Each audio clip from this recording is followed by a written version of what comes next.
नमस्कार दोस्तों, स्वागत है आप सभी का हमारे चैनल सुविद्या में। आज की क्लास में हम बात करेंगे हड़प्पा सभ्यता के प्रमुख स्थल मानचित्र के माध्यम से देखने की कोशिश करते हैं। तो देखिए यहाँ पर ये प्रमुख स्थलों की अगर हम बात करते हैं तो ऐसा नहीं कि आज जब हम 10 से 15 जो स्थल देखेंगे सिर्फ वही हड़प्पा सभ्यता के स्थल हैं। बहुत सारे हड़प्पा सभ्यता के स्थल खोजे गए हैं, लेकिन यहाँ पर हम मुख्य स्थलों की बात करने जा रहे हैं। तो देखिए हमने जैसे कि बात की थी कि जो स्थल मिले हैं वो भारत में भी मिले हैं, कुछ पाकिस्तान में मिले हैं और कुछ अफगानिस्तान में मिले हैं। तो अफगानिस्तान में जो 2 स्थल मिले हैं उन दोनों स्थलों के नाम आप याद कर सकते हैं। एक का नाम है शोरतुगई, ठीक है। पहला जो स्थल है अफगानिस्तान का उसका नाम क्या हो जाएगा, शोरतुगई। और जो दूसरा स्थल है उसका नाम है मुंडीकाक। दूसरे स्थल का नाम हो जाएगा मुंडीकाक। तो ये दोनों ही स्थल कहाँ है, अफगानिस्तान में। तो याद रखें अफगानिस्तान में 2 प्रमुख स्थल हैं हड़प्पा सभ्यता से संबंधित, एक है शोरतुगई और दूसरा हो जाएगा मुंडीकाक। इन दोनों स्थलों के बाद अगर एक और बात याद रखें कि अगर हड़प्पा सभ्यता की मानचित्र की बात की जाती है, इसके स्ट्रक्चर की बात की जाती है तो इसका विस्तार में अफगानिस्तान को गिना नहीं जाता है। त्रिभुजाकार स्ट्रक्चर जो है वो देखने को मिलता है जो कि सिर्फ भारत और पाकिस्तान को बतलाता है। तो ये अफगानिस्तान के 2 प्रमुख स्थल हो गए। अब हम बात कर लेते हैं पाकिस्तान की। तो देखिए पाकिस्तान के 3 प्रमुख प्रांतों में हड़प्पा सभ्यता से संबंधित जानकारी मिली है।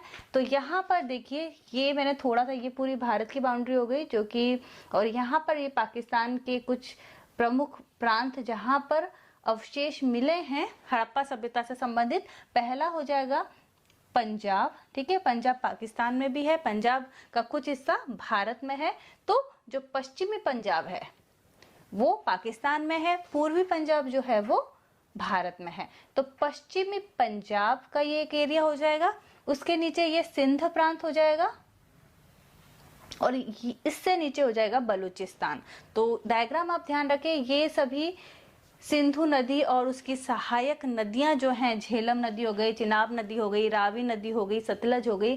तो ये नदियों का किस प्रकार से मोड़ था वो यहाँ पर मैंने दर्शाया है। तो अगर हम बात करते हैं पाकिस्तान का जो पंजाब भाग है वहां पर कौन सी सभ्यता का उदय हुआ है, हड़प्पा, ठीक है। तो ये एरिया कौन सा हो जाएगा, ये है हड़प्पा जो कि पाकिस्तान का पंजाब एरिया है। अब पाकिस्तान का जो सिंध प्रांत है, ध्यान रखिएगा पाकिस्तान के सिंध प्रांत की अगर हम बात करें तो यहाँ पर दाईं ओर मोहनजोदड़ो, ठीक है। तो याद रखिएगा पाकिस्तान का जो पंजाब एरिया है वहां पर मोहनजोदड़ो सभ्यता का विकास हुआ है। और थोड़ा आगे बढ़े तो ये जो है जहां पर मैंने डॉट बना दिया है ये है चन्हूदड़ो, ये हो जाएगा चन्हूदड़ो सभ्यता का विकास यहाँ पर हुआ है। मोहनजोदड़ो के यहाँ पर देखिए नदी है और इसके जस्ट दूसरी जो साइड है वहां पर कौन सी सभ्यता का विकास हुआ है, कोट दीजी, ध्यान रखिएगा कोट दीजी। तो ये पाकिस्तान के सिंध प्रांत के 3 प्रमुख स्थल हो जाएंगे, एक हो जाएगा मोहनजोदड़ो, चन्हूदड़ो और कोट दीजी। अब हम नीचे आ जाते हैं, बलूचिस्तान की बात कर लेते हैं। यहाँ पर देखिए जो ये महत्वपूर्ण भाग है सुतका गैंडोर, पहला मुख्य भाग क्या हो जाएगा जो कि बलूचिस्तान में था, सुतका गैंडोर। उसके बाद अगर हम बात करें तो ये एरिया जो है डाबरकोट, दूसरा क्या हो जाएगा डाबरकोट, और ये एरिया बालाकोट। डाबरकोट, बालाकोट और सुतका गैंडोर जो है ये बलूचिस्तान के प्रमुख स्थल हैं जो कि हड़प्पा सभ्यता से संबंधित हैं। तो ये अफगानिस्तान के 2 महत्वपूर्ण जगहों की हमने बात कर ली, शोरतुगई और मुंडीकाक। यहाँ पर पाकिस्तान की बात करें तो हड़प्पा, मोहनजोदड़ो, कोट दीजी, चन्हूदड़ो, सुतका गैंडोर, डाबरकोट और बालाकोट, ये सभी पाकिस्तान के प्रमुख स्थल हैं। अब हम आ जाते हैं भारत में। तो भारत की अगर हम बात करते हैं तो जम्मू कश्मीर में भी अवशेष मिले हैं। पंजाब जो भारत में है, हरियाणा हो गया, राजस्थान हो गया, गुजरात हो गया, महाराष्ट्र हो गया। तो ये सभी स्थल जो हैं यहाँ पर प्रमुख हम कह सकते हैं कि स्थल जो है वो मिले हैं। तो पहली अगर हम बात करते हैं जम्मू कश्मीर की, तो जम्मू कश्मीर में जो प्रमुख स्थल है उसका नाम रखा है मांडा। क्या नाम रखा है, ध्यान रखिएगा। उत्तर में जब हम बात करते हैं इसके विस्तार की, तो सबसे अंतिम जो सभ्यता है ऊपर की तरफ, उत्तर की ओर अगर विस्तार देखें तो वो मांडा हो जाएगा। अगर हम बात करते हैं पंजाब जो कि भारत में है, ठीक है, पंजाब जो भारत में है वहां का जो प्रमुख स्थल है वो क्या हो जाएगा, रोपड़। ध्यान रखिएगा, रोपड़ पंजाब भारत में स्थित, पंजाब पाकिस्तान में तो हड़प्पा हो जाएगा। अगर हम बात करते हैं हरियाणा की, किसकी बात करते हैं, हरियाणा एरिया की अगर हम बात करते हैं तो हरियाणा में बनवाली, राखीगढ़ी, ध्यान रखिएगा, और भगवानपुर, ये 3 नाम जो हैं वो हरियाणा से संबंधित, ध्यान रखें, महत्वपूर्ण स्थल हैं हरियाणा के, बनवाली, राखीगढ़ी और भगवानपुर।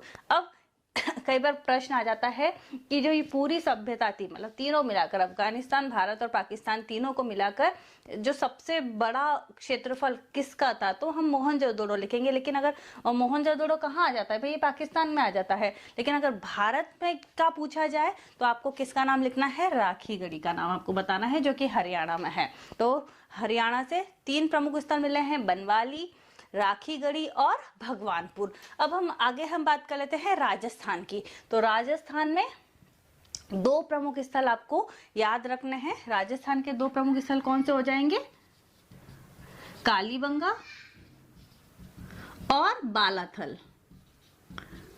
कालीबंगा और बालाथल राजस्थान के प्रमुख स्थल हो जाएंगे जो कि हड़प्पा से संबंधित है। उत्तर प्रदेश का अगर आ जाए तो आलमगीरपुर हो जाएगा। क्या नाम है, आलमगीरपुर। इसके अलावा जो बहुत ज्यादा अवशेष मिले हैं गुजरात से, ध्यान रखिएगा, गुजरात से बहुत अधिक हड़प्पा सभ्यता के बारे में जानकारी हमें मिली है। तो उसका जो प्रमुख क्षेत्र हो जाएंगे, सबसे महत्वपूर्ण एक तो हो जाएगा लोथल,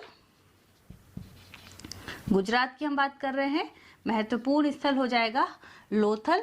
दूसरा धोलावीरा, कच्छ क्षेत्र में है धोलावीरा। एक इंपॉर्टेंट क्षेत्र है रंगपुर और सुरकोटड़ा। सुरकोटड़ा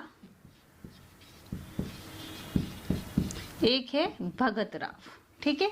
तो सुरकोटड़ा, भगतराव, रंगपुर, धोलावीरा और लोथल, ये महत्वपूर्ण स्थल कहाँ से संबंधित हो जाएंगे, ये सब हो जाएंगे गुजरात से संबंधित। महाराष्ट्र में भी दैमाबाद करके या दायमाबाद कहीं जगह लिखा हुआ है, दैमाबाद करके एक स्थल मिला है जो कि बहुत ही महत्वपूर्ण है। तो यही बात मैं कहना चाहती हूँ कि सिर्फ यही स्थल नहीं है, इसके अलावा भी बहुत सारे स्थल प्राप्त हुए हैं। लेकिन यहाँ पर हमने जो प्रमुख स्थल है उनकी लोकेशन मैप के थ्रू क्या है वो बताने की कोशिश की है। सो अगर आपको वीडियो पसंद आई है तो प्लीज इसे लाइक करें, शेयर करें, सब्सक्राइब करें। बहुत बहुत धन्यवाद।